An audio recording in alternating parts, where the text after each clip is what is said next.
Saint इग्नाशियस का जन्म Spain के लोयोला के किले में 23 अक्टूबर सन 1491 ईस्वी में हुआ था। वे अपने 13 भाई बहनों में सबसे छोटे थे और लोग उन्हें प्यार से इनीगो कहकर पुकारते थे। उनका बचपन बड़े ही शान और शौकत एवं ऐशो आराम में बीता था।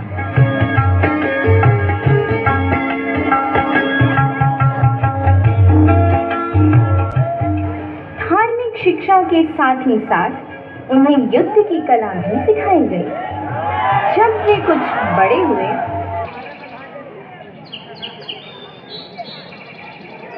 Hello, good morning. Good morning. आप कहीं जा रही हैं? क्या यह बंदा आपका कुछ समय ले सकता है? अभी नहीं सर, अभी मैं जल्दी में हूँ। तो क्या मैं आपको छोड़ दूँ? आपका कुछ तो साथ मिलेगा। नो नो थैंक यू, मैं अकेली जा सकती हूँ। क्या ऊपर वाले, यही तुम्हारी मर्जी? कितना अच्छा मौका हाथ से निकल गया। चूंकि वह लड़की बहुत ही संभ्रांत एवं नोबल परिवार की थी, अतः इनीगो ने उसका दिल जीतने के लिए स्पेन की सेना में भर्ती होकर सेनापति की कमान संभालने की ठान ली। वे चाहते थे उस युवती का हाथ और दुनिया उनके कदमों के नीचे। सौभाग्यवश वे सेनापति बने और उसी वर्ष अर्थात 1521 ईस्वी में स्पेन और फ्रांस के बीच लड़ाई छिड़ गई।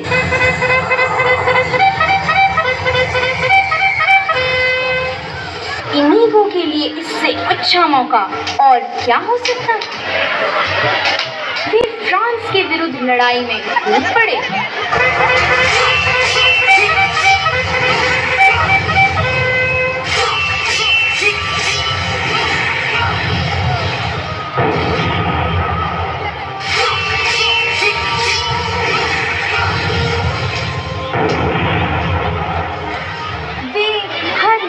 में युद्ध में विजयी होकर अपने सपनों की राजकुमारी को प्राप्त करना चाहते थे।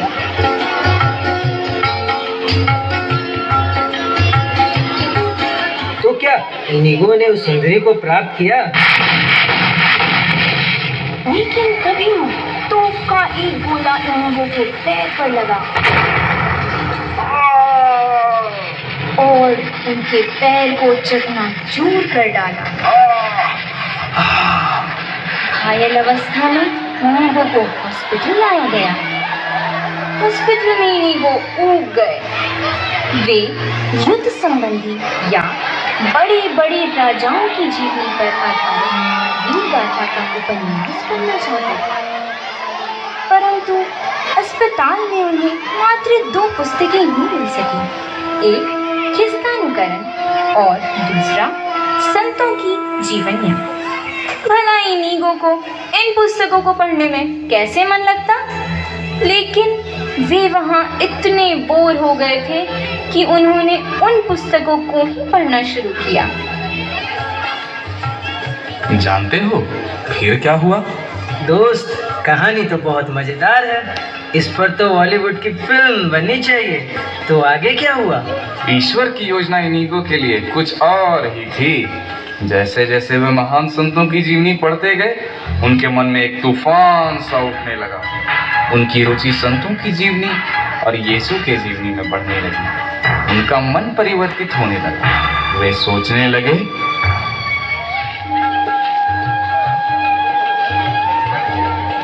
संत ऑगस्टीन, संत बर्नर्ड इतने महान संत कैसे बने? उनके सामने मेरी वीरता तो कुछ भी नहीं, पर वे भी तो मेरे जैसे मनुष्य थे।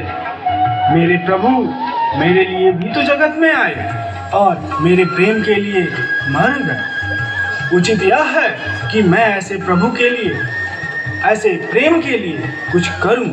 मैं प्रभु यीशु के लिए कुछ करूंगा, प्रभु का सेवक बनूंगा। उनका मन परिवर्तन होता है। फिर वे निर्णय करते हैं माउंट सेरात जाने की, जहाँ से वे यरूशलेम की तीर्थ यात्रा पर जा सकें। वे सब कुछ त्याग कर, घर बार छोड़कर साधु बनने निकल पड़े। उन्हें ईश्वर की तलाश थी। रास्ते में उन्होंने अपना राजसी लिबास उतार कर एक भिखारी को दान में दे दिया।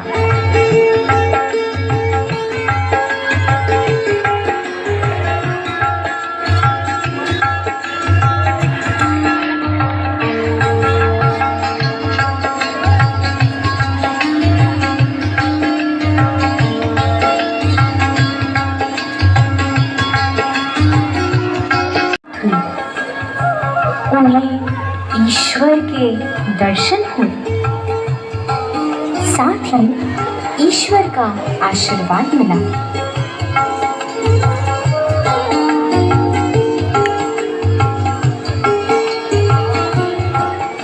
देखा मित्र, ईश्वर जिसको चुन लेते हैं उसका हमेशा साथ देते हैं। हाँ दोस्त, सचमुच संत इग्नातियस तो महान थे। उनको यीशु मसीह के भी दर्शन हुए। और जानते हो इसके बाद क्या हुआ? नहीं भाई, आगे भी बताओ। इस अनुभव के बाद उन्होंने संसार की एक सबसे महत्वपूर्ण किताब आध्यात्मिक साधना लिखी। तब वे पेरिस जाकर बच्चों के साथ लैटिन भाषा सीखने लगे। उनकी उम्र इस समय 43 वर्ष थी। वहीं उनकी मुलाकात संत फ्रांसिस जेवियर तथा अन्य 6 साथियों से हुई।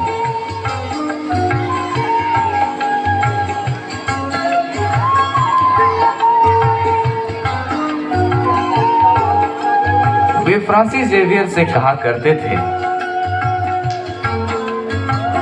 फ्रांसिस, मनुष्य को क्या लाभ यदि वह सारा संसार कमाए पर अपनी आत्मा ही खो दे। इस प्रकार इनीगो का नाम पड़ा इग्नातियस। अपने 6 साथियों के साथ उन्होंने यीशु समाज की अर्थात जेजुइट्स की स्थापना की। उनका स्वर्गवास आज ही के दिन अर्थात 31 जुलाई सन 1556 ईस्वी में रोम में हुआ। वे एक महान संत थे।